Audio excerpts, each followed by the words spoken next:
সংগ্রামী সাথী ও বন্ধুগণ, জুলাই বিপ্লবের আজ 1 বছর পূর্তি হতে চলেছে। রক্তঝরা জুলাই আবার বাংলার মাটিতে ফিরে এসেছে, অথচ আজও পর্যন্ত জুলাই ঘোষণাপত্র জাতির সামনে ঘোষিত হয়নি। আমি মনে করি অন্তর্বর্তীকালীন সরকার এবং বাংলাদেশের প্রধান রাজনৈতিক দলগুলোর জন্য এটি অত্যন্ত একটি অবমাননাকর লাঞ্ছনার বিষয়। এর দায় এবং এই ব্যর্থতা বর্তমান সরকারের। এই জুলাই মাস শেষ হওয়ার আগে জুলাই ঘোষণা জাতির সামনে ঘোষিত হতে হবে এবং সেই জুলাই ঘোষণার মধ্য দিয়ে আগামীর বাংলাদেশের রূপরেখা প্রণয়ন করতে হবে। সংগ্রামী সাথী ও বন্ধুগণ, আমরা মনে করি, বাংলাদেশ খেলাফত মজলিস মনে করে, আগামীর বাংলাদেশ গঠনের পিছনে 1947 সালের দেশ বিভাগ, 1971-এর মহান মুক্তিযুদ্ধ এবং 2024 সালের জুলাই এবং আগস্টের বিপ্লবকে সামনে রেখে এই পাটাতনের উপর আগামীর বাংলাদেশ বিনির্মাণ করতে হবে। যদি বাংলাদেশের আগামী বিনির্মাণের ক্ষেত্রে ভিন্ন কোনো চিন্তা করা হয়, এদেশের তাওহীদি জনতা আবার রাজপথে নামবে, আবার তারা আন্দোলনের মাঠে নামতে বাধ্য হবে। সংগ্রামী সাথী ও বন্ধুগণ, আমি আজ বাংলাদেশ খেলাফত মজলিসের এই গণসমাবেশ থেকে বাংলাদেশ খেলাফত মজলিস প্রতিষ্ঠার 3 যুগের মাথায় এসে স্মরণ করতে চাই। বিগত দিনে বাংলাদেশ খেলাফত মজলিস দেশ, জাতি এবং উম্মার স্বার্থ রক্ষায় যে সকল ত্যাগ, অবদান এবং ভূমিকা পালন করেছে, আমরা দেখেছি 1989 সালের 8ই ডিসেম্বর বাংলাদেশ খেলাফত মজলিস প্রতিষ্ঠার পরে 1991 সালে বাংলাদেশ খেলাফত মজলিস এবং তার কর্ণধার, তার পুরোধা ব্যক্তিত্ব শাইখুল হাদিস আল্লামা আজিজুল হকের নেতৃত্বে বাংলাদেশের ইতিহাসে ইসলামপন্থীদের সর্ববৃহৎ রাজনৈতিক মোর্চা ইসলামী ঐক্যজোট গঠিত হয়েছিল। ইসলামী ঐক্যজোট বাংলাদেশ খেলাফত মজলিসের অন্যতম অবদান। 1992 সালের 6ই ডিসেম্বর যখন উগ্রবাদী ভারতীয় হিন্দুত্ববাদীরা মুসলমানদের প্রাণের বাবরি মসজিদকে শহীদ করে দিয়েছিল, বাংলাদেশ খেলাফত মজলিসের নেতৃত্বে শাইখুল হাদিস আল্লামা আজিজুল হকের অবিসংবাদিত নেতৃত্বে বাংলার মাটি থেকে অযোধ্যা অভিমুখে বাবরি মসজিদ নির্মাণের লক্ষ্যে বিশ্বকাপনা লং মার্চ পরিচালিত হয়েছিল। আমরা লক্ষ্য করেছি 1996 সালে বাংলাদেশে একটি নির্দলীয় নিরপেক্ষ তত্ত্বাবধায়ক সরকার প্রতিষ্ঠার জন্য বাংলাদেশ খেলাফত মজলিস একদলীয় নির্বাচনকে প্রতিহত করবার জন্য শাইখুল হাদিসের নেতৃত্বে অনবদ্য ভূমিকা পালন করেছে। 1996 সালে ক্ষমতায় আসার পর সেই সময়ের ভারতীয় তাবেদার আওয়ামী লীগ সরকার একের পর এক দেশ বিরোধী যখন চুক্তি এবং সিদ্ধান্তগুলো পালন করছিল, শান্তি চুক্তির মাধ্যমে বাংলাদেশের 1/10 পার্বত্য অঞ্চল বাংলাদেশের স্বাধীনতাকে বিপন্ন করে তুলেছিল।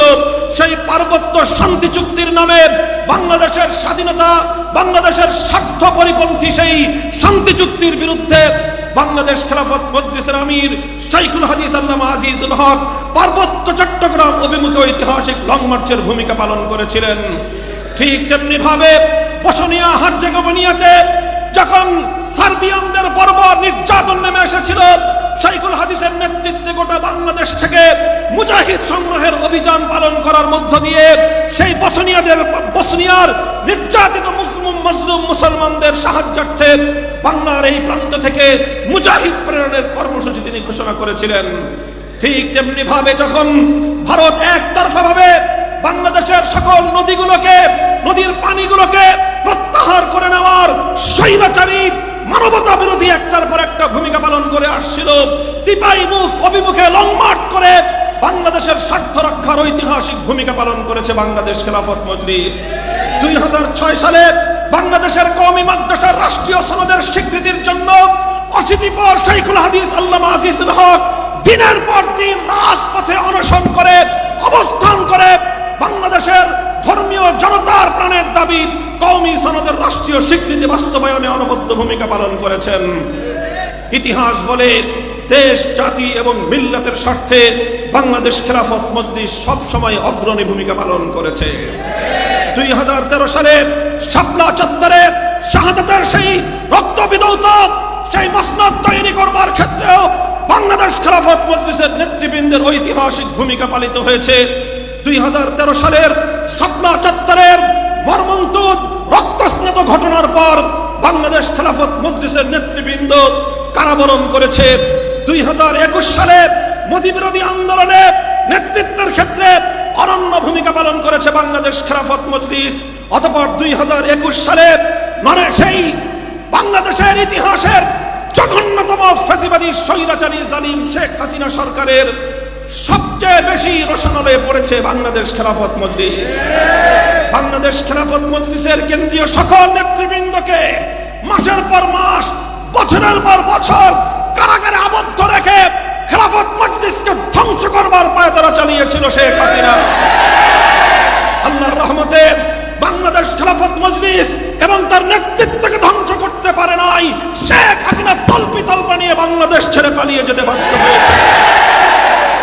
ইতিহাসের সকল যুগ সন্ধিক্ষণে ঐতিহাসিক ভূমিকা পালনকারী বাংলাদেশ খেলাফত মজলিস 2024 সালের জুলাই এবং আগস্ট বিপ্লবেও খেলাফত মজলিস, যুব মজলিস, খেলাফত ছাত্র মজলিসের সন্তানেরা টেকনাফ থেকে তেতুলিয়ায় ইস্পাত কঠিন তারা লড়াই চালিয়েছে, যুদ্ধ করেছে, রক্ত দিয়েছে, স্বৈরাচারীর সামনে মাথা নোয়ায়নি। সংগ্রামী সাথী ও বন্ধুগণ, জুলাই বিপ্লব সাধিত হওয়ার পরে 8ই আগস্ট থেকে যখন অন্তর্বর্তীকালীন সরকার প্রতিষ্ঠিত হয়েছে, বাংলাদেশ খেলাফত মজলিস অব্যাহতভাবে তাদেরকে সহযোগিতা করে আসছে। কিন্তু অন্তর্বর্তীকালীন সরকারের প্রতিটি অন্যায় এবং অবৈধ দেশ এবং দেশের স্বার্থ বিরোধী, জনগণের স্বার্থ বিরোধী প্রতিটি কার্যকলাপের তীব্র প্রতিবাদ বাংলাদেশ খেলাফত মজলিস জানিয়েছে। আজ বাংলাদেশ খেলাফত মজলিসের এই মঞ্চ থেকে অন্তর্বর্তীকালীন সরকারের প্রতি স্পষ্ট বার্তা দিয়ে দিতে চাই, আমরা জুলাই বিপ্লবের অন্যতম স্টেক হোল্ডার, আমরা বাংলাদেশের নতুন বাংলাদেশ বিনির্মাণের অন্যতম দাবিদার। তাই অন্তর্বর্তীকালীন সরকারকে আমরা সহযোগিতা করছি, অন্তর্বর্তীকালীন সরকারকে সহযোগিতা করব। কিন্তু দেশ বিরোধী, ইসলাম বিরোধী কোন পদক্ষেপ গ্রহণ করতে চাইলে অন্তর্বর্তীকালীন সরকারের বিরুদ্ধে মাঠে নামতে এতটুকু দ্বিধা আমরা করব না।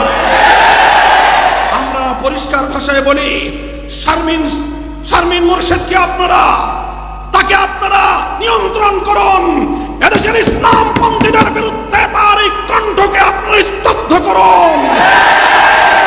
এদেশের আলেম সমাজের বিরুদ্ধে, ইসলামের বিরুদ্ধে, ইসলামী ঐতিহ্যের বিরুদ্ধে, ইঙ্গিতপূর্ণভাবে আল্লাহর নবীর ইজ্জতের বিরুদ্ধে কটাক্ষকারী শারমিন মুর্শেদকে আমরা হুঁশিয়ার বাণী উচ্চারণ করতে চাই।